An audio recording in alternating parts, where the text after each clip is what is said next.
Welcome back to me and Mike's podcast where we discuss everything you need to know as a small business owner to become more profitable. And today we're actually directly talking about profitability, what makes for a good business. And Mike, since you've done a bunch of investing, why don't you give us a few key points of what makes a good business? What makes a good business is a couple of things. First, vision. Anyone can have a dream. Very few people turn that dream into an actual vision and they have a plan for getting there, turning that vision into reality. So, vision. The second thing is cash flow. Cash flows do not lie. Yes, crooked accountants lie sometimes. Yes, Well, just the that does numbers don't happen. lie still. But the truth is still there if you know how to do forensic accounting and uncover it. So the cash flow doesn't lie. The third thing that is absolutely vital is what are the employees getting out of the business? Now, the standard answer is, well, they're getting their pay. Well, yes, that's true. But for a business to really thrive and have vision and pursue the vision, the employees have to be getting something more than just that paycheck. So the famous phrase came about many years ago regarding an organization where they said, people sign up with us for selfish reasons. They want to come work here to get what they can get, but they stay because of the people they're working with. Very true, So very true. create, yeah, a healthy business needs a culture where the people in that culture love that culture. Now, if you're a company full of people that are really obnoxious and nasty, then that's who you should hire because that's what you've built. If you're full of a bunch of ethereal, touchy feely, soft, squishy kind of people, that's great. Don't bring in other kinds of people that aren't going to fit. So, yes, knowing the culture of the company and how that helps pursue the vision is super important. Would you say there's some cultures you will avoid that generally don't lead to a good business? Yes, and we've seen many of these over the past several decades. First is the top down, don't tell me anything management style. And everyone is familiar with how this used to operate in the Western world. Didn't every business used to be like that? No, no. I The see, truly the successful businesses, the really good ones, have never been that way. They'll be that way at the very beginning because the founder has a vision and drives that vision. But once the business starts to grow, the founder can't do everything anymore. So they have to build a culture where people feel like they want to go to work because they're really getting something out of it. What we have today in this sort of top down nonsense, it's finally starting to phase out a little bit. But for a while, companies were all in this, this nonsense of, oh, we have to get rid of all the white males out of our business. Well, of course that's ridiculous. It's ridiculous to pick any color or gender and say we got to get rid of that. It makes no sense. But many companies lost significant market value by pursuing this ridiculous idea, while their competitors said, we don't really care what you look like. And we don't particularly too much care what you do outside work, but we do want you here. We want you to be part of the culture. We want you to contribute. And those companies have just seen their value just skyrocket the past few years. Companies where the founder has a heart. So I look for things like if I go to a presentation being done by that company, or even going even smaller into the micro cap, the tiny companies, if I see that a founder or vice president of a small company is going to be doing a presentation somewhere, I will go and listen. And here's what I'm looking for. Before the presentation, was that person walking around shaking hands and talking to people? Now, some will, some won't, but a person that does that, I know they have more confidence in what they're going to say. They're not as nervous about getting up. I'm also looking for what do they do after they present. A great example here in Austin, we have a monthly presentation time where I think we take in 8 or 10 founders of companies and each get 1 minute presentation. I watch to see what they do afterward. Are they walking around talking to people? Do they seem at ease? Are they super nervous? And those are all fine. Those are good things. Or are they just so arrogant that they're just being rude to people? Well, this is a giveaway with a tiny company because if they're rude to people, the kinds of customers they're going to be going after are customers that are willing to put up with that. But as an investor, I'm not. I want to help founders that have a heart. They want to do good in the world. And so you can do good and make money at the same time. And these are the companies that tend to do extremely. Yeah. And I think another thing that every company that does well in the long run has in common, and that's actually looking at the expenses. And this might sound very simple, but when I say looking at your expenses, when I mean not just your business to our audience, but also your personal expenses. But a lot of the time, small business owners and their personal expenses kind of flows a bit into each other, no matter what. Because sometimes to take an opportunity, you might not be able to loan everything you got to loan with yourself, like in your business. So you might actually have to go out and get a personal loan to put the rest in, for example. So think very much about how much are you actually spending. And I'm not saying here you should count every dime, but just when you're walking around, there's not much to do. You might just be sitting looking out. There might just be out having a quick 10-minute break, whatever. Like sometimes just think to yourself, can I do this cheaper? It's not that not that you should cut it out completely. Some things you should, but that's a completely different conversation. It's actually how can I get this cheaper? Because if you can get it cheaper for the same, bad business not to get the cheaper option. And there's a bunch of AI tools. Do be wary, just like everything else on the internet. You actually do need to think before you buy something because there's a bunch of golden gurus out there that want to sell you pretty much Oh, yeah. everything. And that's how you don't become profitable by investing in all of them. That's just gonna drain you dry of money. What is your main thing, Mike? Like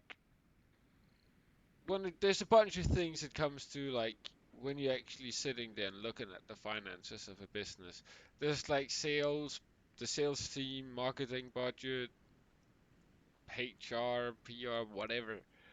What is like the most important thing for you that the business has as the number one priority? When it comes to the money, it's the cash flow that is super important to us.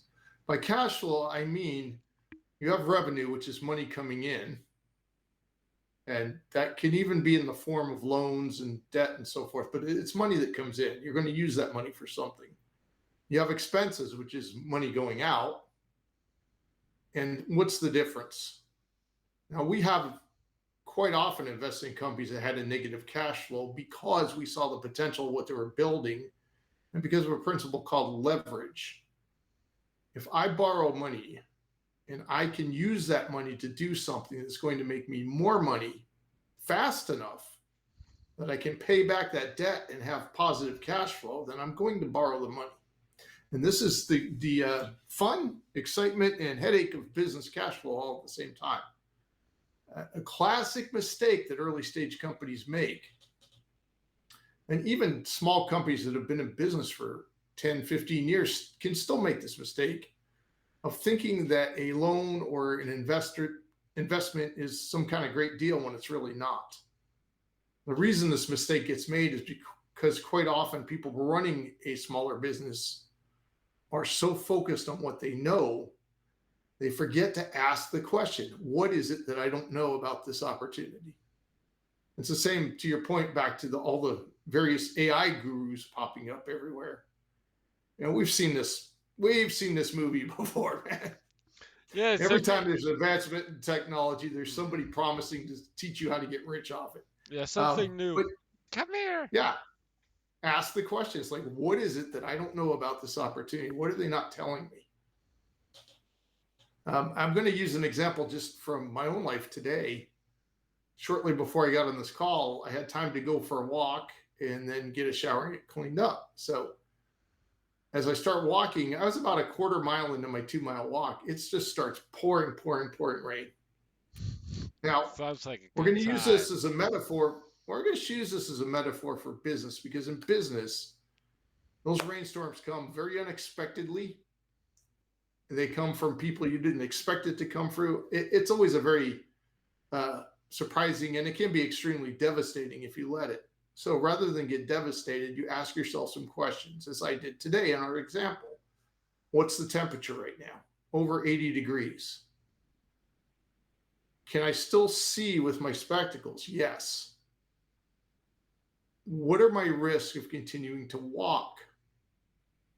I won't get sick unless my body temperature drops and stays cold long enough. So at 80 degrees, that's not going to happen. A little bit of Can I rain still never hurt walk? I nobody. still have traction for my feet? Yes. Can I still see? Well, we already said yes. So then I just went ahead and finished the walk. And this is what you need in business. You need a team around you that when those rainstorms come, will start asking those kinds of questions rather than panicking or getting worried or starting to turn on each other. This is why culture is so important. When we invest, our favorite kind of culture to invest in is when I call it the we don't care who the heck you are, we care what you do culture. That's my term for it. But it's the managers will set goals with input from the people so they get a timeline that's reasonable. And the team pulls together because the team is being graded on the same things. We don't like to see companies that use traditional employee reviews. Those reviews are, very oriented towards pressing salaries down. They're used typically by companies to keep expenses down, but I think they're ridiculous. I prefer to see companies that say, "Hey, this is the team you're on. You guys and girls are all pulling together, and your team has goals. And as you hit these goals, there's extra bonuses for doing that." That's a much better situation.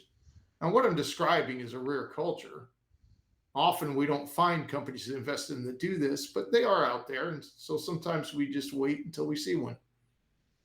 I think that's the most important thing is not growing impatient when it comes to getting the next opportunity or the next quantum leap or the next massive bit of growth.